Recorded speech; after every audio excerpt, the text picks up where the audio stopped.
Assalamualaikum warahmatullahi wabarakatuh.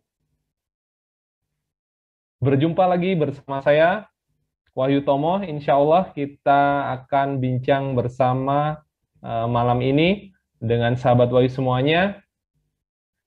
Kita akan mengambil tema terkait hilangnya 41 nyawa melayang di lapas kelas 1 Tangerang. Untuk itu, bincang bersama sahabat Wahyu kali ini mengambil tema 41 nyawa melayang di mana tanggung jawab penguasa.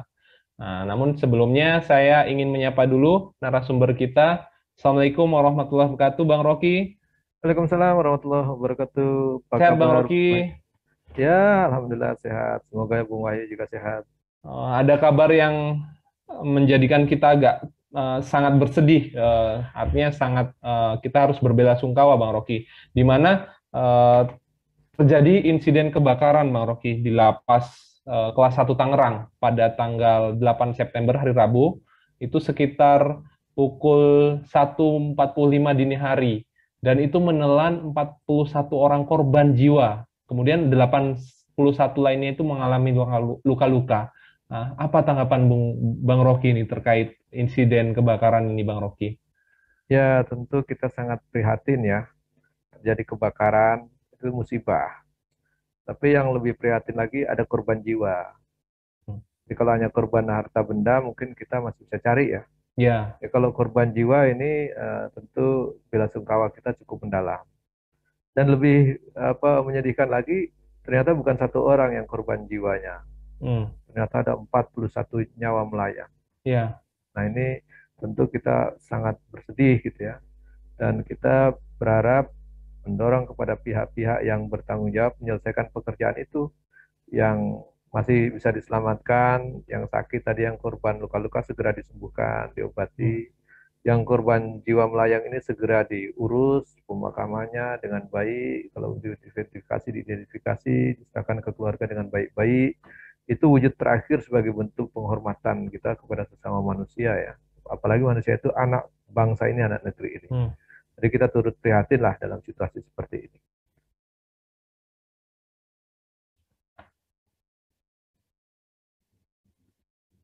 Baik, Bang Rocky, terkait hal ini, Kemenkumham Yasona Lauli menyatakan bahwa gedung lapas kelas 1 Tangerang ini merupakan bangunan tua, Bang Rocky, yang didirikan pada tahun 1972. Nah, Ya, jadi sejak saat itu yang dilakukan ya hanya memperbaiki instalasi listriknya. Kemudian ada penambahan daya, tapi instalasi listriknya masih tetap. Jadi dugaan sementara yang disampaikan Kapolda adalah karena perusahaan listrik arus pendek. Nah, pertanyaannya mengapa dilakukan penambahan daya ketika kita ketahui bahwa bangunan itu lama, kemudian instalasi listriknya pun mungkin ya sudah sangat usang gitu, Bang Rocky. Nah, tanggapan Bang Rocky apa terkait hal ini, Bang Rocky? ya, ini sangat disesalkan pernyataan seorang pejabat dalam situasi seperti itu, bukannya berbelasungkawa Hmm, untuk menolong, bahkan mungkin bertanggung jawab atas segala yang terjadi, tapi yang disalahkan adalah bangunannya gitu. hmm, Disalahkan bangunannya udah tua gitu. ya, Instalasinya tidak diperbaiki gitu. ya, Dayanya juga yang hanya ditambah. Sekali lagi kalau persoalan itu gitu ya, itu tentu kalau untuk menambah daya kemudian instalasinya tidak diperbaiki, hmm, itu kan harus ada diukur, diteliti oleh para ahlinya itu. ya, Nah, ini kita harus serahkan agar para ahli menghitungnya atau mengkajinya. Apakah boleh melakukan seperti itu? hmm, Nah, setahu saya yang namanya proyek pelaksanaan oleh negara itu pasti ada pertimbangan-pertimbangan yang detail. Pasti ada hmm, saran ahli yang dipakai. Kan nggak mungkin seenaknya saja nambah daya tapi kabelnya nggak diperbaiki itu. ya, Kabel lama misalnya. Sehingga memicu yang segala macamnya misalnya gitu. Apakah itu dibolehkan? Tentu kan ada standar prosedurnya ya, itu. Membangun, menambah ruang, menambah daya itu ada prosedurnya. Apakah diperkenankan? Nah, kalau kalau itu tidak diperkenankan terus kemudian dibiarkan, siapa yang bertanggung jawab? ya, Siapa yang bertanggung jawab tentu harus ada diuji, dinilai oleh ahli apakah memang itu ada kesalahan atau memang ada kelalaian atau bahkan kesengajaan dan seterusnya. Ya tentu ada pihak-pihak yang bertanggung jawab. Tentu yang bertanggung jawab adalah para pejabat yang punya kewenangan di situ. Gitu. Hmm. Ya, kalau rakyat yang nggak ngurus itu ya tentu nggak ada urusannya gitu kan. Masa dia harus Ya. bertanggung jawab gitu. Dan tentu mereka yang punya kewenangan yang mungkin memegang proyek pengadaan listriknya atau dan seterusnya lah. Itu saya pikir harus diuji oleh ahli-ahli. Kemudian kalau ada pelanggaran, ada kesalahan prosedur ya harus mereka bertanggung jawab karena mereka yang diberikan kewenangan oleh negara untuk mengurus itu. Saya Hmm. pikir itu yang harus segera dilakukan. Kalau seorang menteri harusnya segera melakukan investigasi itu. Nah, seperti itu harusnya. Jadi jangan menyalahkan bangunan, menyalahkan kabel, menyalahkan yang lainnya gitu. Ini bentuk tidak kesatria lah itu kalau menyalahkan gitu. Nah, selain itu ada beberapa hal lagi yang disampaikan Bang Rocky bahwa Kemenkumham juga menyatakan bahwa lapas Tangerang ini over capacity Bang Rocky, di mana sampai 400%. Artinya kalau 400. penghuninya itu ada 2072, makanya kalau itu 400%-nya maka idealnya itu hanya dihuni sekitar 500. Nah, bahkan selama ini kan banyak yang sering apa ya, ada pihak yang sering teriak saya Pancasila gitu kan. Nah, pertanyaannya apakah ini berkemanusiaan? Apakah ini sesuai Pancasila, Bang Rocky, menempatkan para napi ini dengan kondisi yang apa ya, bangunannya tidak layak, instalasi listriknya buruk, kemudian over capacity seperti ini, Bang Rocky? Ya, saya belum mengatakan kalau apa bangunannya buruk dan sebenarnya kan kita tidak tahu ya. Hmm, Tapi yang paling pasti kita mengatakan diakui oleh Menkumham bahwa ada hmm, over capacity. Dan ya, overnya itu bukan misalnya kalau dihuni oleh 10 orang, kelebihan satu orang, misalnya itu over ya. ya, Nah, itu berarti kan masih dalam taraf wajar lah, lebih cuma satu orang. Tapi kalau lebih sampai 400%, ini manusia gitu ya, yang harusnya tinggal diisi oleh misalnya 40 orang, hmm, kemudian bisa sampai ditambahin sampai over kapasitas sampai ratusan gitu ya. ya, Itu kan apa menyiksa itu, hmm, menyiksa manusia. Dan apakah dengan melakukan seperti itu sesuai dengan sila kemanusiaan, nah gitu. ya, Apakah berperi kemanusiaan? ya, Apa udah sesuai dengan jiwa-jiwanya Pancasila yang suka-suka sekali diteriak-teriakkan saya Pancasila, tapi kelakuannya seperti itu? Nah, siapa hmm. yang bertanggung jawab itu? Nah, kok menyatakan itu sepertinya apa bukan suatu hal yang jadi masalah gitu. Ya, seperti hal yang biasa saja, hanya angka Iya, statistiknya 41 meninggal sudahlah, begitu Bang nah Rocky. gitu. Nah, ini menurut saya dari sisi moral ada persoalan. Jadi bagaimana satu orang saja meninggal itu harus jadi persoalan besar Hmm. karena nyawa manusia dan itu nyawa anak bangsa ini gitu yang harus dilindungi gitu. Nah, ini harusnya menjadi apa catatan penting. Siapa bertanggung jawab gitu. Dan ini harusnya sampai ke taraf bukan hanya bertanggung jawab secara moral gitu, tapi bisa juga sampai kepada bertanggung jawab secara hukum kalau memang ada pelanggaran hukum di situ. Hmm. Ini kan luar biasa ini, over capacity sampai 400 dan diucapkan bangga di depan publik gitu loh. Hmm. Ngurus orang luar biasa itu. Bagaimana kalau dia punya anak gitu ya, terus ditampung di rumahnya sendiri sampai over capacity gitu. Nah, itu kan. Cuma Hmm. satu ruangan diisi udah sampai berapa orang gitu kan gitu. Nah, itu yang tidak sesuai pri kemanusiaan lah. Nah, apalagi ini orang yang apa sudah kategorinya kan manusia yang ingin hidup lebih baik kan dimasukkan ke Ya, lapas itu kan orang yang ingin nanti keluar jadi manusia yang lebih baik. Nah, bagaimana cara mereka membuat manusia itu jadi lebih baik kalau mereka diperlakukan juga tidak manusiawi gitu. hmm. Dengan over capacity itu udah bisa dikategorikan tidak manusiawi lah. Nah, tidak sesuai kemanusiaan itu. Makanya tumpuk-tumpuk manusia yang tidak sesuai apa ruangannya, sesuai kapasitasnya. Saya pikir itu harus ada yang bertanggung jawab dan memang ini harus diusut lah kalau menurut saya. Baik. Kemudian Bang Rocky, selain fakta tersebut bahwa pada saat kondisi kejadian juga kamar lapas ini terkunci dan ini dinyatakan bahwa memang apa protapnya lapas itu harus dikunci. Kalau nggak dikunci itu nanti melanggar protap. Itu kata Kemenkumham. Nah, Ya, pertanyaan pada saat seharusnya kan lapas ataupun sistem pengamanan di rumah tahanan itu kan harus mempunyai prosedur. Nah, ya. untuk kondisi darurat ataupun ketika terjadi kebakaran. Nah, apa tanggapan Bang Rocky dengan kondisi atau pernyataan bahwa memang harusnya dikunci begitu saja Bang Rocky?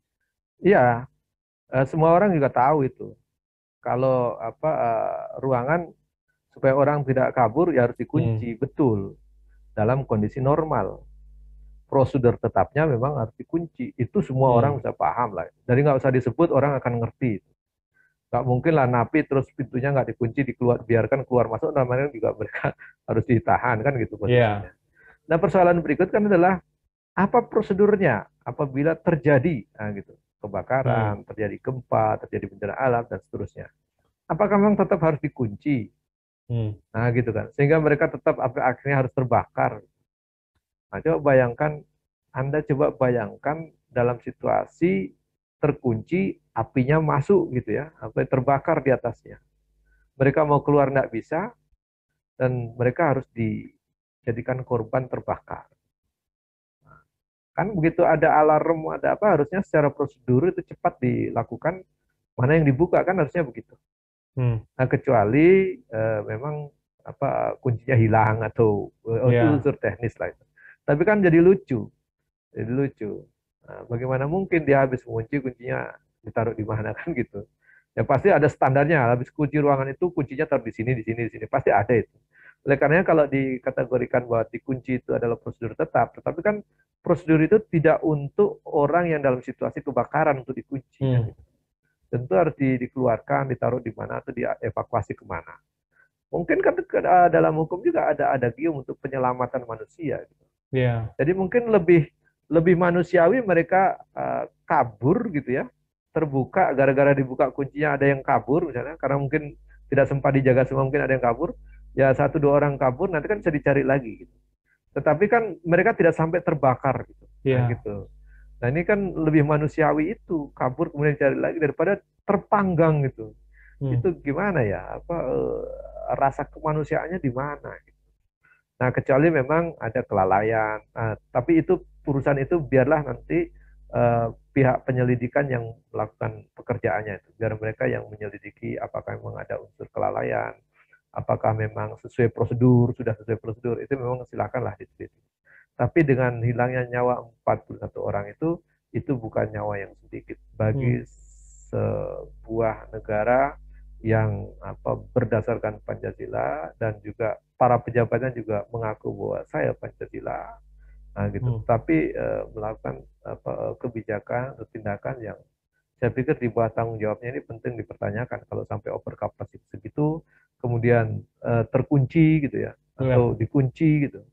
Jadi kalau kalau sekedar mengatakan bahwa standar prosedurnya memang napi itu dikunci, ya betul. Hmm. Tapi apakah dalam kebakaran itu harus tetap dikunci, dibiarkan di dalam? Nah, itu juga harus dipertanyakan. Jadi Hmm. saya pikir ini pernyataan-pernyataan harus kita kritisi supaya apa? Tujuan kita jangan terulang di lapas lain gitu. Ya. Kan kalau terulang di lapas lain tuh gimana gitu? Seolah-olah pengorbanan mereka itu tidak ada artinya itu. Nah, itu perlu kita ingatkan di situ supaya jangan lagi ada korban-korban anak negeri ini yang terbakar gara-gara ada kebakaran mereka terkunci gitu. Nah, gitu kira-kira begitu. Atau Hmm. bahkan over capacity gitu. Ya. Nah, gitu. Kira-kira begitu Bung Wahyu. Baik. Ini ada pernyataan juga dari Menko Polhukam, Bang Rocky, Ya. Mahfud MD, bahwa rencana pembangunan lembaga masyarakat karena masalah overcapacity ini sebenarnya sudah sejak tahun 2004. Nah, hanya saja rencana tersebut tak terrealisasi karena masalah anggaran. Nah, kita ketahui Bang Rocky bahwa rejim saat ini atau penguasa itu kan apa ya, mempunyai keinginan untuk pindah ibu kota. Hmm. Nah, apakah ini relevan gitu? Apakah memang seurgent itu daripada memperbaiki atau membangun lapas yang lebih manusiawi atau sesuai standar, Bang Rocky? Ya, ini persoalan serius kalau menurut saya. Jadi di saat misalnya anggaran untuk memperbaiki lapas atau Ya. meningkatkan kualitasnya gitu. Ini kan negara sudah Hmm. menahan orang, kemudian di bawah tanggung jawab negara. Nah, negara punya kewajiban memberi makan, memberikan tempat tinggal, karena memang sudah menahan. Nah, bagaimana mungkin terus mengatakan bahwa tidak ada anggaran? Hmm. Nah, sementara di sisi lain gitu ya. Di sisi lain ada punya keinginan obsesif ingin pindah ibu kota negara. Ya. Nah, ini juga menurut saya tidak realistis lah. Tidak menunjukkan bahwa ini kepentingan untuk rakyat, kepentingan untuk yang memang membutuhkan. Nah, dalam kondisi ini seharusnya lebih urgen, ya memang yang dibutuhkan apa? Apakah dengan pindah negara itu terus urusan-urusan seperti ini selesai? Kan tidak. Nah, oleh karena itu harusnya memang jadi PR kita bersama. Apalagi kalau kita lihat memang dari sisi apa ya kepekaan itu nampaknya para penguasa sekarang ini kurang peka dengan situasi keadaan permasalahan yang ada. Misalnya kita baru baru saja mendapat informasi bahwa laporan harta kekayaan pejabat negara itu di era pandemi ini justru pada meningkat. Naik Nah, sampai itu 70%. sampai ya itu istilahnya meroket. Iya. Nah, gitu. Jadi mereka mengatakan ekonomi meroket ya mungkin ekonomi mereka gitu. Ekonomi rakyat dalam situasi ini kan susah semua ini. Orang sampai mau jualan saja sepi gitu ya. Jualan bakso keliling yang beli nggak banyak gitu. Bayar Ya. rugi bahkan kadang-kadang tidak bisa keluar gara-gara cegat sana cegat sini di isolasi dan seterusnya. Nah ini di sisi yang lain dalam 1 tahun kemudian kita dapat informasi laporan para pejabat itu hartanya pada meningkat. Dari mana itu gitu? Tidak ada tidak ada kepekaan terhadap kesusahan masyarakat yang sedang dilanda pandemi. Sama dengan tadi, tidak ada kepekaan dengan situasi rakyat yang sedang ditahan gitu dengan Ya. kapasitas yang over, ditumpuk-tumpuk, tidak manusiawi. Maka tadi saya bilang di mana rasa kemanusiaannya itu kan gitu. Nah, kemudian malah berpikir kita mau pindah ibu kota. Gitu. Ini kepentingan siapa? Nah ini menurut saya perlu dikritisi dan diingatkan. Nah, saya pikir kalau berpikirnya orientasinya bukan hanya dunia, bahkan sampai kepada akhirat, itu orang akan takut itu. Ini kita mau menganggarkan untuk memperbaiki lapas supaya orang tidak over capacity, terus kemudian anggarannya mengaku bilang tidak ada, tapi malah malah bisa punya rencana pindah ibu kota yang biayanya jauh lebih mahal kan itu. Iya. Bagaimana kalau orang-orang yang tadi itu di akhirat nanti menuntut dia itu yang diperlakukan over capacity, ditumpuk-tumpuk, disiksa, terus siksa dan seterusnya itu di akhirat menuntut dia gitu. Bagaimana kamu ini kita menderita kamu nggak urus malah malah anggarannya tidak diperbaiki ruangannya, listriknya tidak diperbaiki. Ini 41 orang yang mati terpanggang ini kalau dimintai pertanggungjawaban di akhirat nanti itu bagaimana coba? Bagaimana itu dari yang menguncinya, dari yang tidak membukanya, dari yang listriknya tadi itu tidak diperbaiki, dari yang bertanggung jawab anggarannya dan seterusnya. Bagaimana kalau di akhirat nanti mereka menuntut? Sementara kekuasaan sudah tidak ada, sementara tidak bisa menolong lagi yang lain. Nah itu kalau orang punya visi sampai di akhirat, tentu dia akan melakukan tugas, melakukan tindakan jauh hati-hati. Gitu. Jadi tidak semaunya, tidak seenaknya, kemudian membuat kebijakan yang tidak menguntungkan rakyat. Saya pikir ini penting diingatkan supaya jangan sampai berlarut-larut. Baik, baik Bang Rocky. Terkait kejadian ini seharusnya siapa yang bertanggung jawab atau pihak-pihak yang bertanggung jawab? Kemenkumham kah atau Menko Polhukam? Atau apakah mereka juga layak mundur dengan kejadian meninggalnya 41 anak negeri ini, Bang Rocky? Ya, ini yang pertama saya ingin komentari ya, bahwa 41 nyawa yang melayang itu anak negeri ini, anak bangsa ini gitu ya, yang kebetulan ditahan oleh negara, yang bertanggung jawab adalah negara. Dalam hal ini Ceki yang melaksanakan tugasnya adalah penguasa yang bertanggung jawab. Gitu. Tentu ini menjadi tanggung jawab siapapun yang punya kewenangan. Gitu.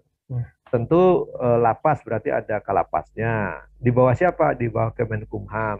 Kemenkumham itu di bawah koordinasi siapa? Menko Polhukam. Yang akan Menko Polhukam siapa? Presiden. Kan gitu ya? Ya. Semua jalur komando dan tanggung jawab itu pasti punya resiko tanggung jawabnya masing-masing. Nah gitu. Oleh karena semestinya orang yang punya moral, orang yang bertanggung jawab, merasa dia bertanggung jawab, ya ini harus menunjukkan rasa tanggung jawabnya. Kalau di luar negeri ya tentu merasa malu, tidak bisa ngurus lapas, tidak bisa di bawah koordinasinya tuh buruk misalnya ya, tidak bisa dicarikan dananya untuk memperbaiki. Itu kalau model-model di negara-negara yang modern tentu sudah mengundurkan diri gitu sebagai wujud pertanggungjawaban dan akuntabilitas dia dan menunjukkan kesatriaan dia gitu. Mundur itu terhormat. Wah, ini tidak mampu mengurus ini, bahkan sampai terjadi kebakaran, sampai terjadi korban. Kebakaran saja udah masalah, apalagi korban nyawa. Korban nyawa satu aja jadi masalah. Ini 41. Ya. Mungkin kalau di Jepang sudah bukan langsung mengundurkan diri, dia langsung mundur dari dunia itu, melakukan harakiri kan. Harakiri, hara kanan kan. Jadi bisa jadi itu mengundurkan diri. Malu sekali lah, 41 nyawa melayang. Tadi saya bilang kalau 41-nya nanti di akhirat menuntut, oh iya, berat sekali. Nah gitu masih mau jawab apa? Jadi kalau menurut saya layak mundur gitu. Layak mundur. Ya tentu tidak sampai harakiri lah. Kalau Jepang kan malu langsung bunuh diri. Nah, saya pikir ya tidak sampai segitunya lah. Ya mundur aja. Suruh urus yang lain supaya lapas ini jangan over kapasitas lagi. Jadi Menteri Kumham itu harus bertanggung jawab bagaimana cara supaya lapas itu tidak over kapasitas. Kalau perlu yang sudah di dalam lapas yang sudah mau selesai itu ya dikeluarkan saja. Kalau memang sudah kelakuannya baik dan sudah waktunya mau selesai, kasih aja kesempatan keluar. Nah ini memang kita ada kendala ya dalam sistem kita itu. Semua sistemnya main ditahan, makin numpuk. Saya mencatat tuh kalau dihitung ada lebih 200 ribu itu napi di seluruh Indonesia. Lebih lah 200 ribuan. 200 ribu rakyat ada di dalam. Itu kalau di daerah Indonesia Timur udah satu penduduk kabupaten itu. Iya. Nah, itu. Jadi tentu biaya makan, biaya minum dan seterusnya kan ditanggung oleh negara itu. Nah, berarti biaya kita memang siap mengurus gitu. Kalau memang tidak siap, harusnya mereka dilepas, dibina dengan cara yang lain. Nah, itu harusnya ada terobosan-terobosan begitu. Nah, saya pikir banyaklah alternatif-alternatif kalau mau melakukan perubahan yang lebih baik. Saya pikir begitu, Bung Wahyu. Baik, baik Bang Rocky. Kita sampai di segmen apa kata mereka. Bang Rocky, ini ada sahabat Wahyu, Mas Rudi menanyakan, bukannya tujuan bernegara itu melindungi segenap warga? Nah, kemudian apakah para napi ini bukan warga Indonesia gitu sehingga diperlakukan seperti itu, Bang Rocky? Nah, apa tanggapan Bang Rocky dengan pertanyaan ini, Bang Rocky? Ya, tentu mereka ditahan karena warga negara kita sehingga ditahan di sini.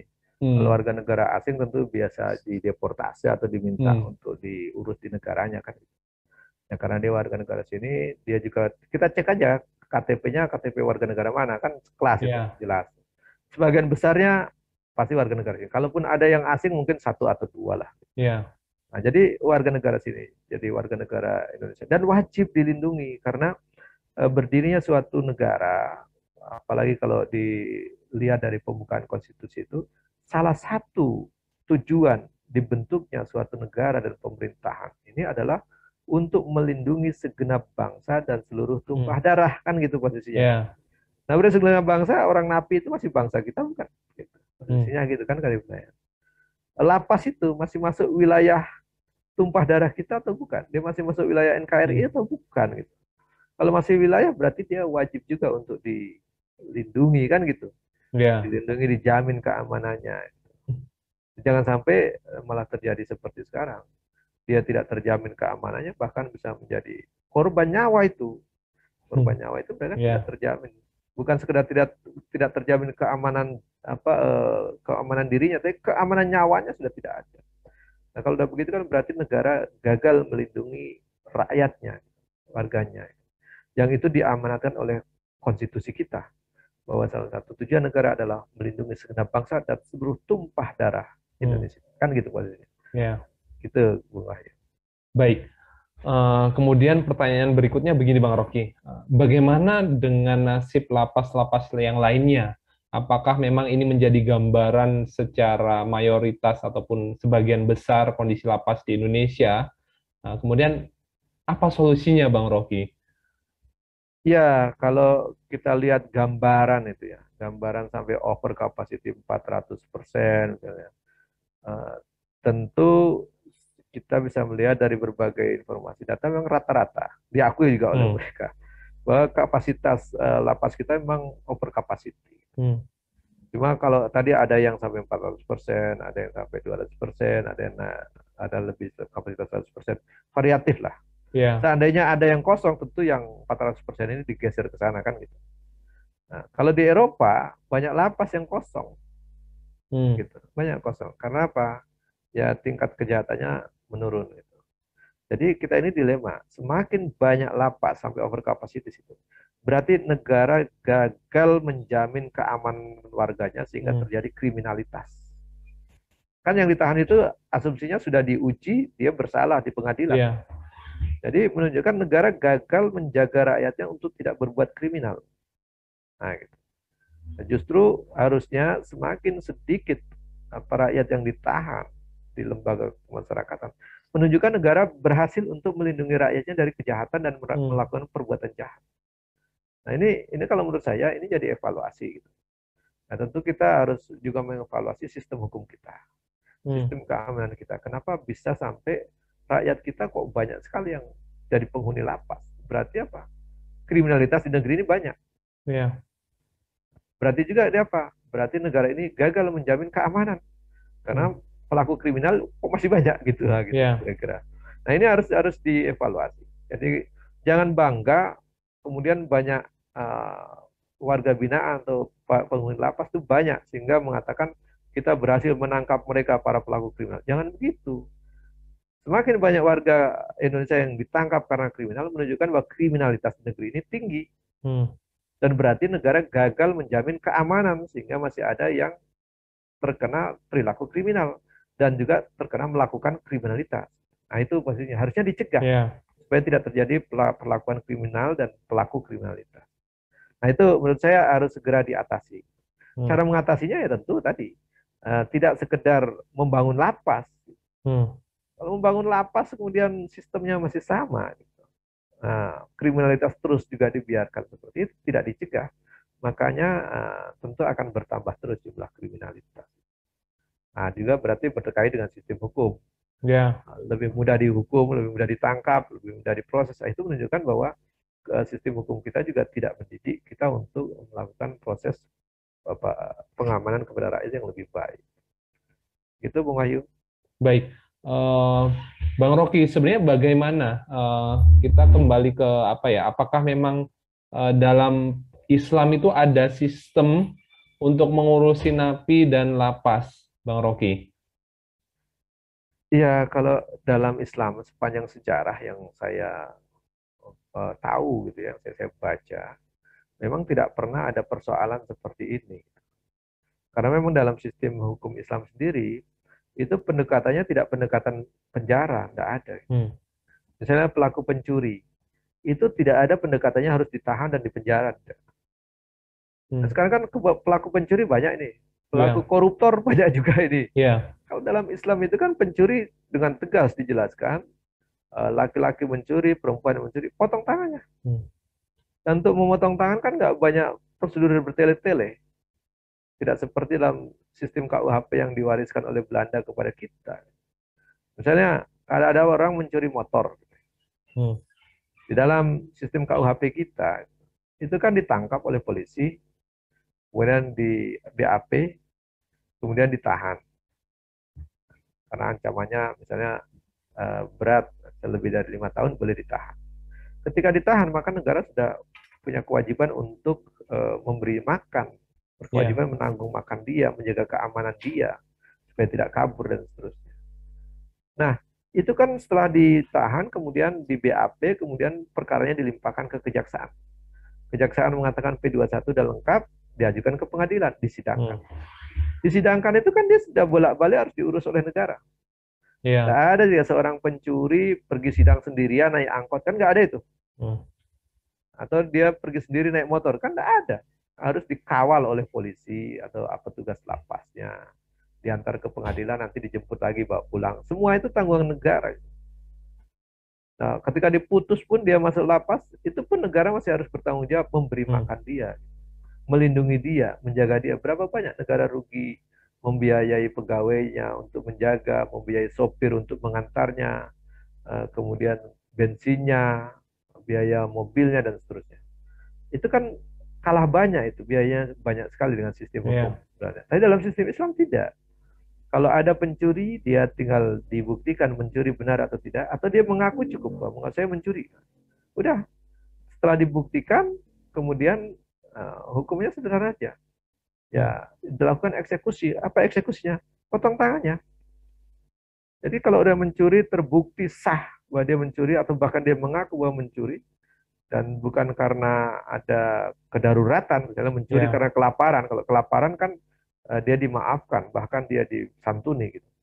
Tapi kalau tidak karena kelaparan, karena niat, karena hobi misalnya, wah itu potong tangannya. Gitu. Nah, potong tangan kan negara tidak rugi tuh. Setelah potong tangan dipulangkan, tidak perlu ditahan. Hmm. Jadi kalau cuma ngurusi pencuri, nggak perlu ada tahanan. Nah itu hukum Islam. Gitu. Sama dengan misalnya koruptor, kan nggak perlu ditahan begitu banyak. Bahkan nanti setelah setelah ditahan, ada juga yang bisa jadi komisaris. Kan hanya di Hmm. sistem sekarang ini. Ya, Mantan koruptor jadi komisaris di perusahaan negara. Kan luar biasa itu. Luar biasa kacaunya gitu. Udah gitu ada juga yang mantan koruptor ada gagasan untuk dijadikan penyuluh anti korupsi. Kan gila ya, itu. Nah, gitu. Itu gagasan yang luar biasa di luar rasionalitas itu. ya. Keluar dari akal sehat, Bang. Iya, bagaimana nanti dia apa yang mau dia sharingkan itu? Apakah cara korupsi yang aman atau yang baik kan gitu. Jadi lucu gitu. Apa tidak ada lagi orang yang bersih yang untuk bicara korupsi di negeri ini sehingga ex koruptor mau dijadikan Hmm. penyuluh kan logika yang luar biasa aneh gitu. Nah itu tidak dijumpai dalam Islam. Dalam Islam itu ya tadi simple hukumnya. Jadi kalau kalau ada orang yang takut dengan hukum Islam ini karena Hmm. tidak paham hukum Islam dan kemudian karena terprovokasi untuk ditakut-takuti. Ya, Takut-takuti hukum Islam itu berbahaya, akhirnya dia karena takut dia benci kepada Islam. Dia takut fobia kemudian jadi sampai kebenci dan membenci. Itu yang terjadi. Dan sementara kita harusnya menjelaskan dengan fair, dengan jujur bahwa Islam mengaturnya begitu. Bandingkan dengan hukum sistem sekarang. Nah, pilih yang mana? Harusnya kan begitu saja. ya. Jadi jangan ditakut-takuti dong. Gitu. Nah, itu menghilangkan rasionalitas. Saya bilang kalau kalau mau menggunakan sistem hukum Islam, semestinya negara diuntungkan. Kriminalitas bisa berkurang, tidak harus ngurusi membiayai para uh, napi. Napi. Nah, kan setelah terbukti mencuri, potong tangan pulang dia, nggak perlu diurus lagi kan gitu. Kalau dia masih mencuri lagi dengan tangan yang tinggal sebelah, ya tinggal dipotong lagi. Kalau dua tangannya udah putus, masa masih mencuri lagi? Hmm. Kan nggak mungkin. Jadi itulah yang membedakan dari Islam itu hukumnya sistemnya dia memberikan dua dampak atau dua keuntungan. Yang pertama dia jawabir dan dua dia jawazir. Dia mencegah dan juga membersihkan. Nah gitu Hmm. posisinya. Jadi hukum Islam itu mencegah orang berbuat jahat lagi. Kalau sudah dipotong tangan sebelah, dia membuat jahat lagi lebih susah lagi. Kalau dia sampai sudah tangan sebelahnya diputus terus dia masih bisa mencuri lagi, tinggal ketahuan, Hmm. dibuktikan kalau itu potong lagi sebelahnya. Masa dua tangan sudah terputus masih mau mencuri juga? Nah itu kan tidak mungkin. Jadi sudah tercegah itu. Nah gitu kira-kira. Jadi menurut saya kalau dalam Islam tidak pernah saya membaca dalam sejarah sampai terjadi lapas over capacity. Ya. Tidak ada. Apalagi sampai ada kisah kebakaran lapas dan 41-nya meninggal terbakar. Hmm. Nah, itu belum pernah saya jumpai dan belum pernah saya baca. Nah, apalagi ini menurut saya beda lah perlakuan dalam sistem Islam dan sistem hukum sekuler warisan penjajah Belanda kita ini agak berbeda jauh. Jadi dalam sistem hukum Islam itu simple, murah, efisien, dan mencegah. Nah, itu yang paling penting mencegahnya. Begitu, Bung Wahyu. Baik, baik. Terima kasih Bang Rocky atas pemaparannya bahwa kita ketahui bahwa memang sistem Islam itu mempunyai dua kelebihan tadi.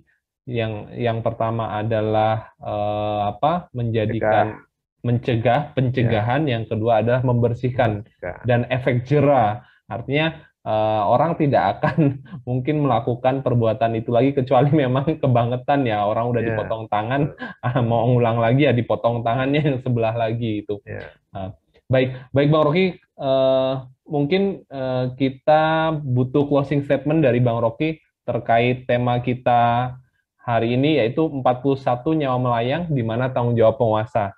Silakan Bang Rocky. ya, closing saya mengingatkan kepada para penguasa yang bertanggung jawab mengurus negeri ini, jangan menganggap remeh satu nyawa manusia anak negeri ini, karena itu amanat konstitusi untuk dilindungi dan dijaga. Apalagi sampai 41-nya melayang, itu harus ada yang bertanggung jawab.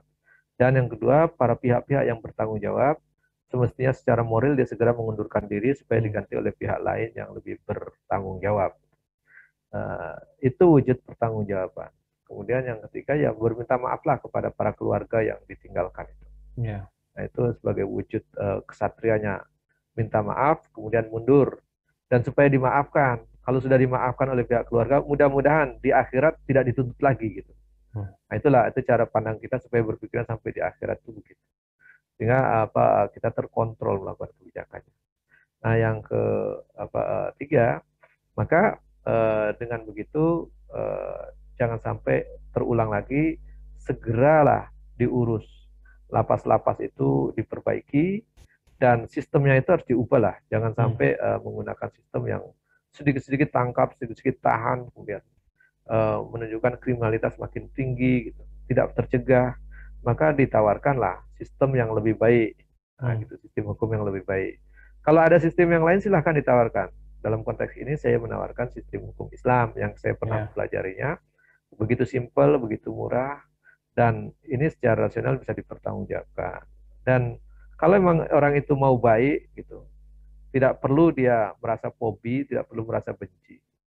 Di sistem Islam ini sudah terbukti di negara Madinah dulu, ketika diterapkan Rasulullah SAW, bisa mencegah. Tidak ada, walaupun dalam Islam itu hukum potong tangan, tidak ada banyak orang yang dipotong tangannya kan. Kenapa? Semua tercegah, mencegah diri dan memang terlindungi. Jadi itu memang butuh diuji gitu. Dan tentu ini jangan sampai kita fobia terhadap hukum Islam, sedikit-sedikit dibenci kemudian diprovokasi gitu orang untuk membencinya. Ini tidak arif. Harusnya kita fair saja. Madinah itu, negara Madinah itu bisa begitu tenang, damai, bahkan dikategorikan sebagai kalkir itu. Seperti tunggu yang setiap orang yang masuk ke dalamnya jadi lebih baik. Gitu. Orang yang ada di dalamnya bisa tambah baik. Gitu. Nah itu harusnya sistem itu bisa seperti itu. Padahal harus kita ingat, di Madinah itu, kalaupun menggunakan sistem hukum Islam, penduduknya itu tidak 100% Islam. Bahkan mayoritasnya bukan Muslim. Gitu. Penduduk mayoritas Madinah itu bukan Muslim. Muslim hanya minoritas, tapi mereka sepakat untuk bisa menggunakan hukum Islam. Nah, aneh kalau penduduk negeri ini yang mayoritas Muslim justru menolak hukum Islam. Tidak sepakat menggunakan hukum Islam, malah masih sepakat cara mengatasi kriminalitas dengan meminjam KUHP Belanda dipakai hukum-hukum itu. Bagaimana mengatasi korupsi, masih kita menggunakan itu. Padahal mayoritas Muslim. Berbeda dengan penduduk Madinah yang dulu mayoritasnya bukan Muslim, tetapi mereka sepakat untuk bisa menerapkan hukum Islam dan memakai hukum Islam. Ini kebalikan sekali dengan negeri kita yang mayoritasnya Muslim tetapi tidak menggunakan hukum Islam. Saya pikir ini menjadi catatan kita. Kita perlu lebih terbuka, lebih membuka wawasan, membuka diri, tidak menyebarkan kebencian, justru tidak juga memprovokasi agar membenci ajaran-ajaran agama Islam. Ini yang saya pikir perlu kedewasaan kita untuk melihat kalau memang rasional, ambillah untuk kebaikan kita bersama. Islam diturunkan sebagai rahmat bagi alam semesta. Jadi tentu tidak memberikan keburukan. Demikian. Assalamualaikum warahmatullahi wabarakatuh. Waalaikumsalam warahmatullahi wabarakatuh. Baik, sahabat Wahyu semuanya, terima kasih atas waktunya sudah menyimak kami di tema 41 Nyawa Melayang, di mana tanggung jawab penguasa. Di sini kita melihat ya sedikit atau banyaknya gambaran tentang penanganan atau kondisi lapas di Indonesia, di mana kita ketahui faktanya juga tadi tentang kekurangan-kekurangan itu, namun kita juga memberikan solusi pilihan, artinya kita selaku umat Islam mempunyai sistem yang sangat paripurna, yang ketika diterapkan itu akan memberikan kesejahteraan, ketentraman, dan manusiawi sekali untuk bisa diterapkan gitu kan. Nah, mungkin itu saja yang bisa saya sampaikan. Sampai berjumpa lagi di acara Bincang bersama Sahabat Wahyu untuk episode selanjutnya. Dan saya ucapkan terima kasih kepada Bang Rocky atas kehadirannya. Kita berjumpa lagi di episode selanjutnya. Saya akhiri. Assalamualaikum warahmatullahi wabarakatuh. Waalaikumsalam warahmatullahi wabarakatuh.